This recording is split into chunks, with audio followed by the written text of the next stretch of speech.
Bueno gente, el video de esta semana es muy especial para mí, ya que hablaré de lo que probablemente sea la mejor película de ciencia ficción de la historia, o por lo menos lo es desde mi muy personal opinión.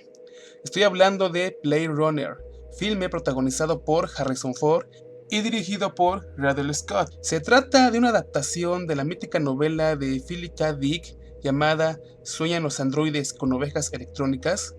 Una de las novelas pilares del movimiento literario conocido como cyberpunk, que se caracteriza por ambientar sus historias en futuros distópicos, es decir, mundos donde la sociedad humana ha evolucionado para mal, con corporaciones omnipotentes y sin rostro en el poder, un medio ambiente destrozado por la contaminación y seres apáticos y solitarios viviendo en claustrofóbicas y titánicas ciudades. Ahora bien, lo cierto es que la película guarda apenas pequeños parecidos con la novela, pues si bien las historias tanto del filme como del libro son parecidas, entre comillas, la película se desvía enormemente del libro en cuanto al desarrollo de la historia, las temáticas abordadas en la trama y el desarrollo de personajes. La película nos sitúa en un futuro donde la humanidad ha logrado colonizar el espacio exterior, creando colonias en diversos planetas donde la gente puede irse a vivir, algo bastante deseado por todos, pues debido a la sobreexplotación de los recursos naturales, la Tierra es ahora un desolado lugar que apenas puede proveer los recursos mínimos para soportar la vida. Sin embargo, ya que todos quieren salir del planeta Tierra, se han creado una serie de reglas tanto económicas como biológicas para restringir la migración a otros planetas. De esta forma, si eres pobre, tienes alguna enfermedad incurable o simplemente eres catalogado como un bicho raro, no puedes viajar a las colonias espaciales.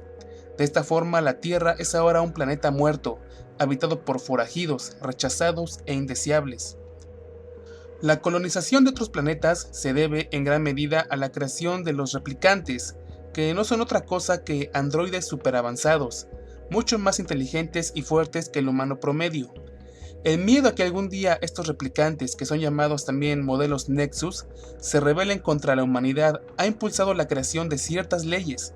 Por ejemplo, los replicantes solo pueden vivir 4 años, o que tienen prohibido, bajo pena de muerte, venir a la Tierra. Si algún replicante viola estas leyes, un agente humano conocido como Blade Runner es enviado para retirar, entre comillas, a ese replicante.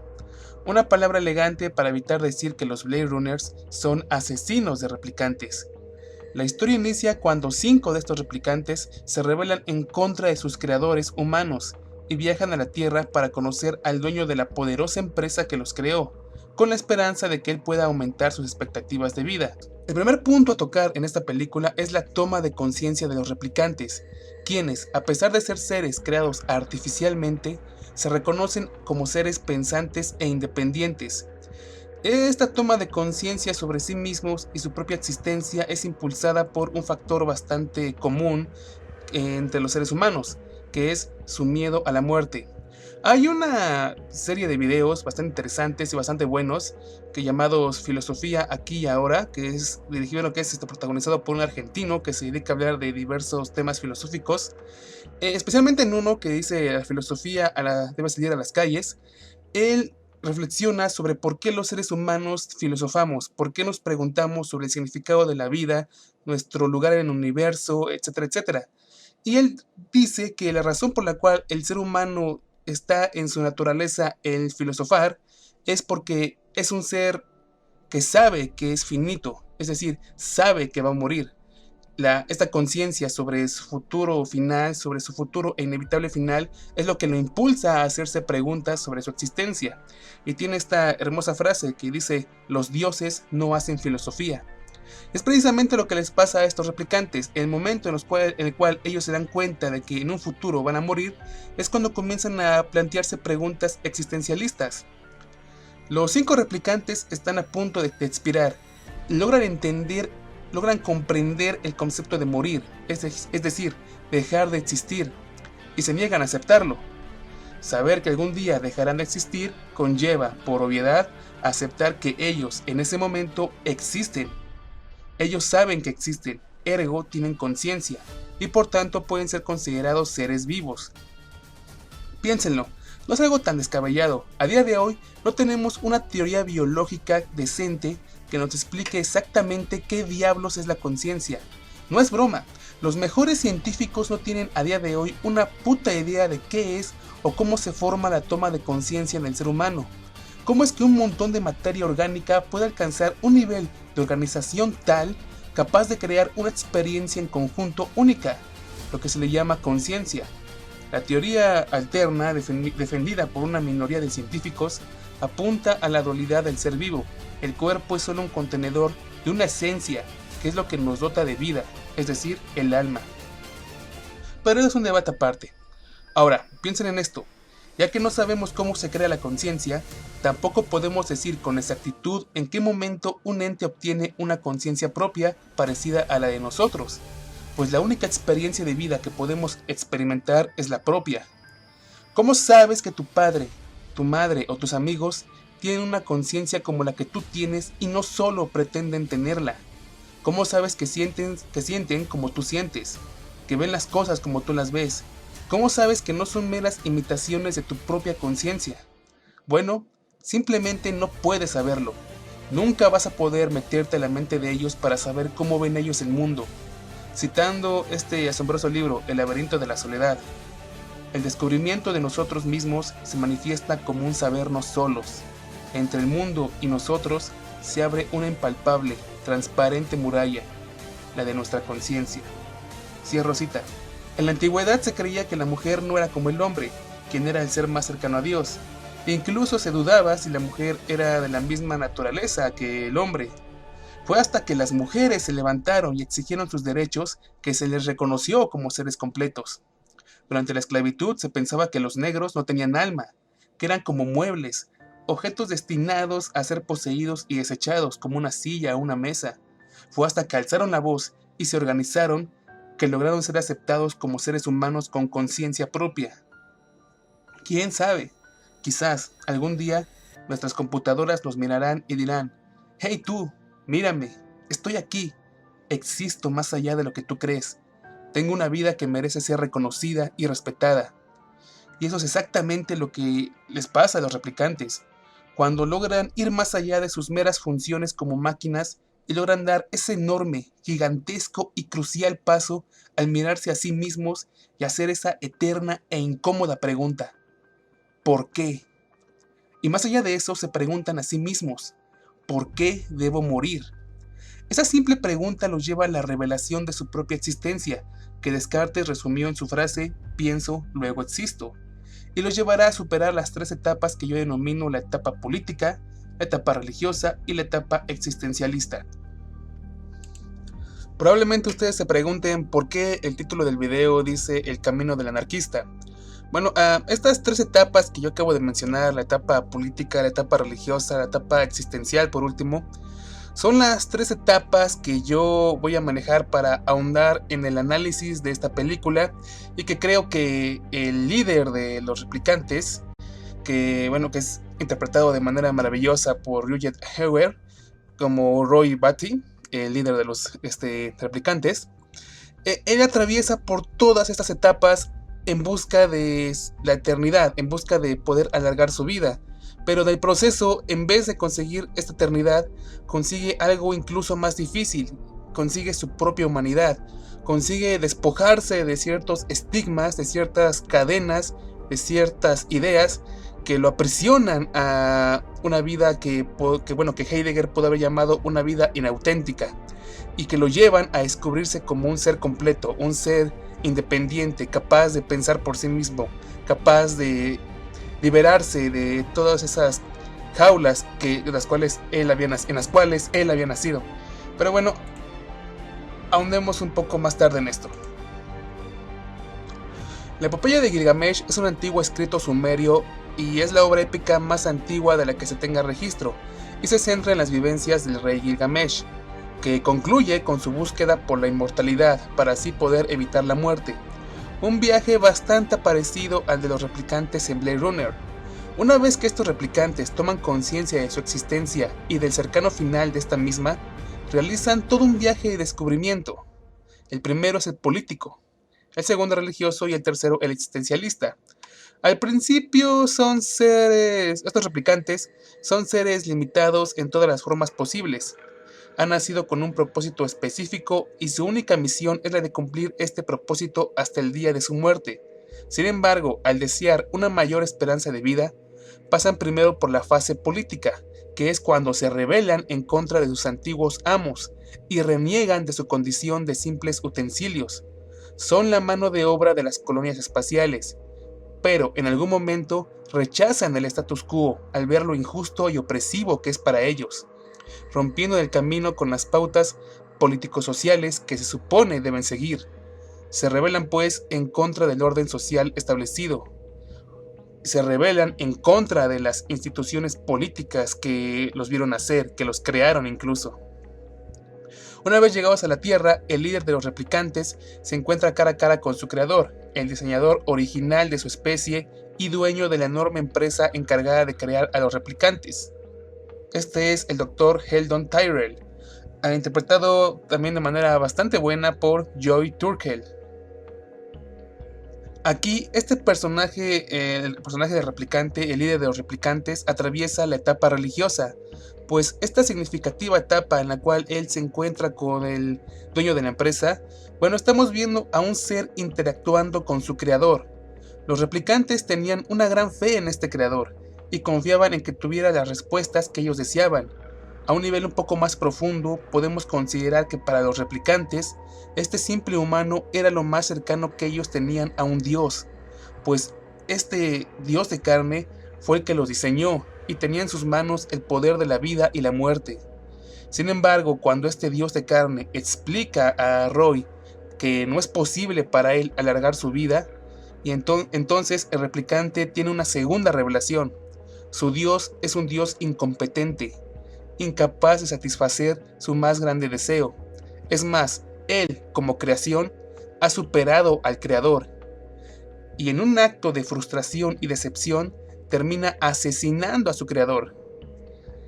¿Qué diría Nietzsche? Dios ha muerto. Y no murió, nosotros lo matamos. Hasta este punto, el replicante se ha revelado como una criatura que tiende a la desobediencia y la rebelión. Hasta este momento se ha liberado de dos de las instituciones más corrompidas creadas por el ser humano, las instituciones políticas y las religiosas. Ha tenido tanto una liberación política como teológica, pero al reconocer la superficialidad y falsedad de las estructuras políticas y religiosas, sin ningún líder o dios al cual recurrir, debe enfrentarse a la terrible realidad. Está completamente solo. Su destino final, la muerte, es ahora completamente inevitable. No hay esperanza. Esta es la etapa existencialista, la más dura de todas. Todos los replicantes de la historia pasaron por la etapa política, pero solo su líder pasó por la religiosa y existencialista. El personaje de Harrison Ford, John Deckard, asesina al resto de los replicantes hasta su batalla final con Roy. A lo largo de la película se nos insinúa que muy posiblemente Deckard sea también un replicante, pero la prueba definitiva se encuentra en una escena eliminada donde el protagonista sueña con un unicornio, un sueño común implantado en replicantes para crearles memorias falsas. Y al final, cuando nuestro héroe debe escapar junto con su amada, que también es una replicante, iniciando un amor prohibido, uno de sus antiguos colegas les ayuda a escapar, dejando una pequeña figura de unicornio, dando a entender que él sabe que Deckard es un replicante. Aunque el debate acerca de la verdadera naturaleza de Deckard es algo que ha mantenido en un eterno debate a los fanáticos del filme. No es raro pensar en eso, pues Philip Dick, el escritor de la novela en la cual se basa la película, fue famoso porque en sus cuentos sus personajes descubren que son robots o que están siendo víctimas de una determinada ilusión. Esta tendencia estuvo inspirada en la marcada drogadicción del autor, quien al experimentar con varias drogas cuestionaba constantemente la realidad supuestamente objetiva que le rodeaba, algo que plasmó en sus obras. Pues bien, vayamos a la parte final de la película.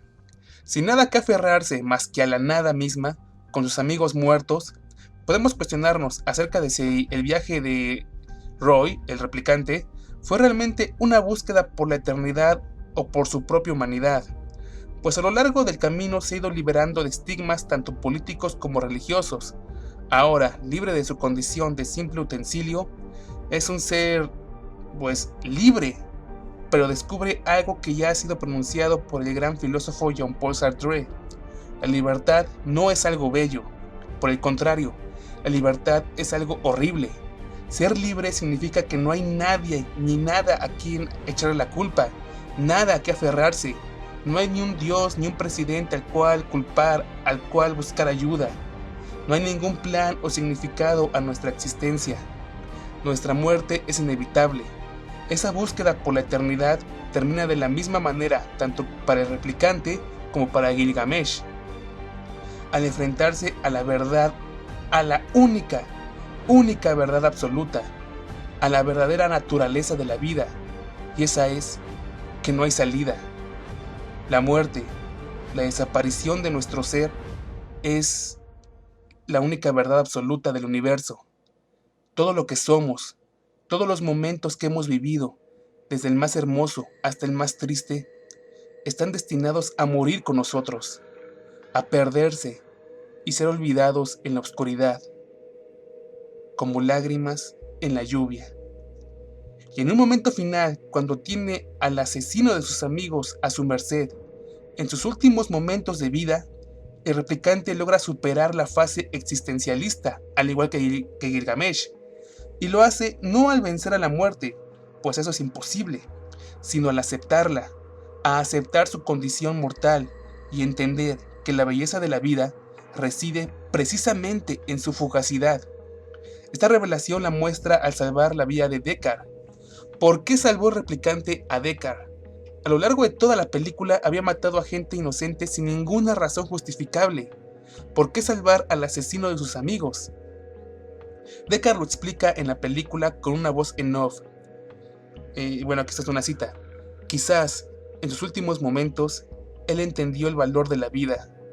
No solo de su vida, sino de todas las vidas. Mi vida. Salvar a Deckard, más que un acto ilógico, fue un acto plenamente pensado, fue un acto de empatía. En ese momento el replicante se asume a sí mismo como un ser vivo destinado a morir y reconoce a Deckard como su igual. Y en ese poético momento el replicante no encuentra la eternidad, sino algo más, su humanidad. Se ha vuelto un hombre completo, se ha vuelto un hombre anarquista, libre de cualquier cadena, libre de cualquier miedo, capaz de dar cara a la finitud de su existencia. La paloma que Roy libera al morir es una representación bastante buena de la liberación del personaje y su transformación en un ser humano. Y esto es una idea bastante arriesgada que es netamente mía, hay varias propuestas dentro de las corrientes espirituales que creen en la existencia del alma, que dicen que los seres humanos no nacemos con un alma, sino que nos la vamos ganando a través de nuestra vida por medio de nuestras acciones. Eh, por ejemplo, Hitler, Napoleón, Gengis Khan, otras grandes figuras que han causado tanto daño y tanto dolor a las personas.